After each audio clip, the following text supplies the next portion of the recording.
Oi, o meu nome é Glauber Destro e eu venho servindo na Europa desde 2010. Eu já servi 3 meses na França, 3 meses na Espanha, 3 meses em Portugal, 2 anos na Hungria, mas principalmente na Itália, por mais de 4 anos. E aqui você pode ver a porcentagem de cristãos evangélicos em alguns desses países. Bom, eu estou fazendo esse vídeo para a Igreja Assembleia de Deus de Assis Chateaubriand, no Paraná, do pastor Paulo Menezes. E a pergunta que me foi dada é: como evangelizar na Europa? Então é bom entender que a Europa, que é um conjunto de 50 países, possui provavelmente cerca de 2% de evangélicos. Apenas 2%. Sabe o que isso significa? Que o povo europeu deve ser visto atualmente como um povo não alcançado. Existem mais missionários, existem mais igrejas, mais evangélicos na África, por exemplo, do que na Europa. Então, para haver cerca de 2% de evangélicos na Europa, significa também que grande parte dos europeus nem sabem o que é a igreja protestante, principalmente nessa última geração de jovens e adolescentes. Existem dezenas de cidades em cada país da Europa sem a presença de uma igreja evangélica.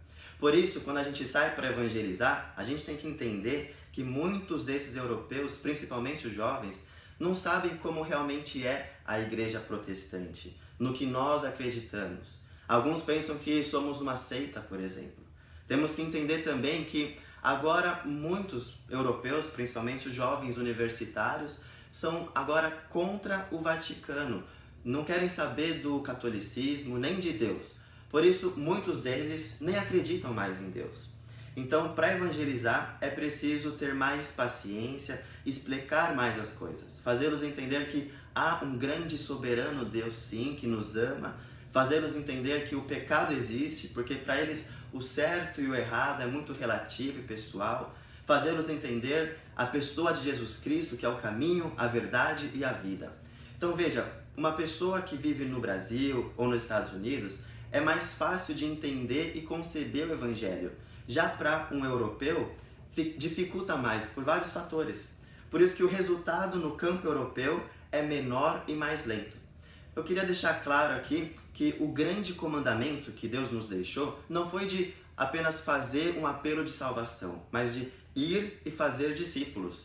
Então, na Europa, há pouquíssimos discípulos. 740 milhões de habitantes e apenas 2%. Então, no passado já teve muita evangelização, mas agora está faltando mais eficácia para evangelizar. Então, nós não podemos fechar os nossos olhos para esse continente rico em tantas coisas, mas que ao mesmo tempo é o mais pobre espiritualmente. Vamos refletir nisso. O que é pior? Uma pessoa pobre que morre de fome com Cristo, ou uma pessoa praticamente rica, mas que morre por qualquer fator, só que sem Cristo? Quem que a gente tem que ajudar? Eu acho que os dois nós devemos ajudar. Como cristão, devemos ajudar, dar a nossa vida pelas duas pessoas. Então, não podemos nos concentrar em só um ou dois lugares, mas em todo o mundo. Deus tem um plano maravilhoso para a Europa também. Talvez você seja parte desse plano. Vamos orar para que venham mais trabalhadores, mais operários aqui. Lembrando que cada um de nós tem um chamado missionário. Alguns de ir, outros de sustentar, mas a todos nós de orar e conhecer mais o trabalho de Deus em todo o mundo. Então não vamos nos esquecer da Europa, ok? Que Deus nos abençoe e um forte abraço.